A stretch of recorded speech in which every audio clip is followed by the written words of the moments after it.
Welcome into the Recruiting Roundup. Jason Jewell, Jared Cohen. Every week we bring you the latest in Arizona high school football recruiting, and we do it year-round. And just like that, the high school football season is starting to come to an end. We're into the last week of the regular season before the playoffs start, and we've got 2 commitments to get to, as well as some many offers and the Recruiting Roundup Player of the Week. Jason, let's start with the commitments. The first one, well, in fact, both of them defensive linemen from the Chandler area. The first one, Waylon Cunningham, one of the best defensive linemen on the West Coast, let alone the state, commits. Yeah, he committed to Texas A&M, broke all the fans of Arizona State's heart. He's going to follow in his father's footsteps. Dad played at A&M, played in College Station.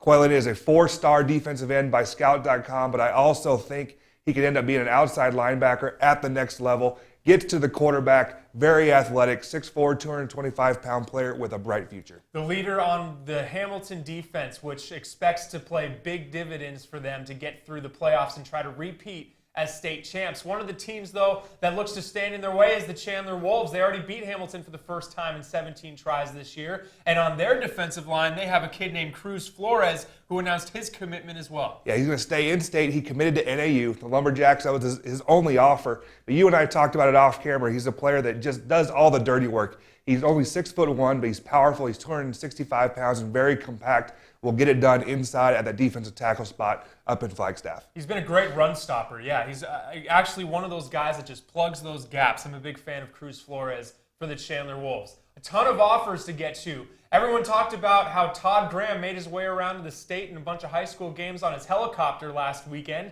Well, 3 players received offers from Todd Graham. As a result, the first one, Hamilton's Caleb Pert. He's on the opposite side of Waylon Cunningham on the defensive line. Yeah, only a junior. He's a kid I really like. He gets off the football. He's about 6'1", 235 pounds, but can get to the quarterback. Him and Cunningham are just a dynamite tandem. He also has early offers from Nevada and from Boise State, but expect a whole bunch more to come in for him. And staying over at Hamilton at the middle linebacker position, Santana Sterling. He gets offered from ASU as well. This is a big offer for him. Huge offer, especially he only has NAU and 2 Ivy League offers, Cornell and Penn.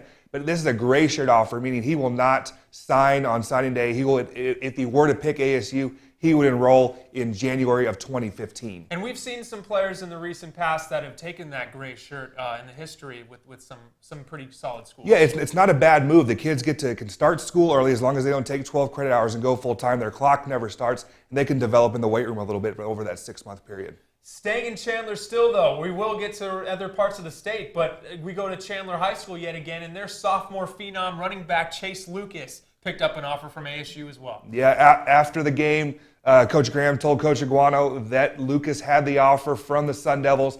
Big-time offer for a kid that's going to be a big-time special player in the long line of great studs at Chandler High. Yeah, Chase Lucas has been a great story. Wasn't even supposed to start at the beginning of the season, but because of injury on the depth chart ahead of him, he was able to come in, and the rest is history. The next offer, going to the west side now, Agua Fria. Their running back, a stud one at that, Marquise Page, picks up an offer. Yeah, it was offered by Wyoming, and Page is having a big-time year. Has rushed for 1,200 yards and 13 touchdowns. Can also catch the ball well out of the backfield. He has offers from Army. He's always a good student, and also from NAU. Staying on the West Valley, the Peoria Panthers have been a big story in the high school football season. They're undefeated going into the final week of the year, and their stud offensive athlete, Darius Aguirre, picked up his first offer. I was wondering when he finally was going to get his first offer. He's having a great season. Peoria is 9-0. He has 415 yards rushing, but he's known as a wide receiver. Has 44 catches, 922 yards, and 13 touchdowns. Really like him. I expect a few more offers to come in before signing day for him. And keep an eye on him during the playoffs as well. He's a big factor for the Panthers on the offensive side of the ball. We'll see how the Peoria Panthers can go once postseason play begins. The final offer to bring you, we go to Higley. Logan Johns picks up his first offer. Yeah, it's a Division II offer from Fort Lewis. Now his counterpart, Mason Johnson, also has an offer from Fort Lewis. Johns has been injured for most of the year, but he's a big, thick, physical kid that if he continues to have good, solid footage towards the end of his senior year, I expect more offers to come for him. So that's the latest on a recruiting end in Arizona. Let's get to the playing field as well, because like I mentioned a few times, we're going into the final week of the regular season.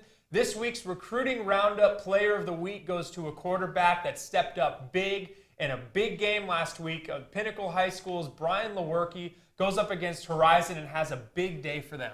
Yeah, he threw for 385 yards and had 5 touchdowns in that big-time game. Looked great. Only a junior, has an offer from Arizona State, and it looked great in that game. We were both at it. Impressed us both. Yeah, and he also took an unofficial visit to Washington last week. He could have had more than 385 yards if not for a holding call that brought back a touchdown and a couple other drops that might have happened in the first half. He could have had an even bigger day, but still a huge day and really made some big throws down the stretch. That's it for this edition of the Recruiting Roundup. Jason Jewell, Jared Cohen. We'll preview the playoffs next week on the Recruiting Roundup, so make sure you stay with us on sports360az.com.